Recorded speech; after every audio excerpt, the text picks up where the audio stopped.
Lietuvos šiaurės lygumose 7 km nuo Pakruojo prie Daugyvienės upės įsikūręs Klovainių miestelis. Šiandien jis garsėja gražiais gamtos kampeliais, kultūrinė veikla, bendruomenė. Tikimės, kad atrasit daug ko įdomaus, tad kviečiame trumpai pasižvalgyti po apylinkes.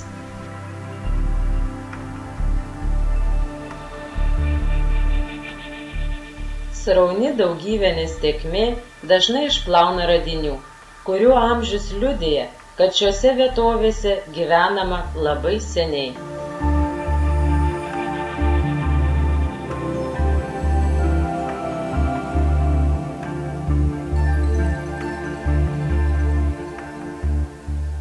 Ne vienas ūkininkas, vagodamas dirvą, yra išvertęs puodą su lobiu.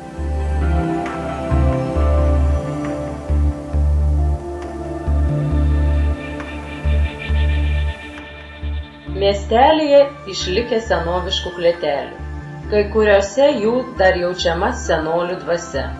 Čia sukaupta gausybė buities reikmenų, įrankių, prietaisų, senų knygų, dokumentų, monetų ir kitokių praeitį menančių įdomybių.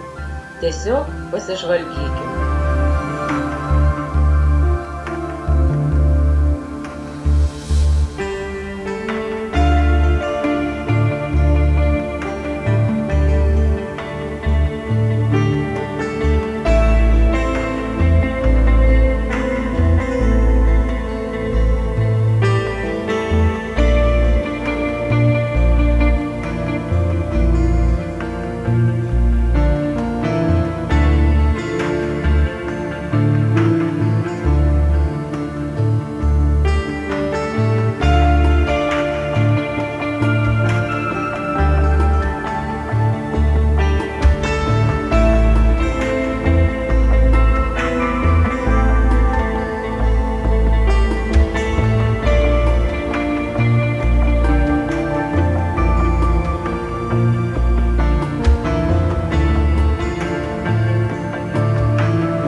Štai ir pasivaikščiojom po Klovainius.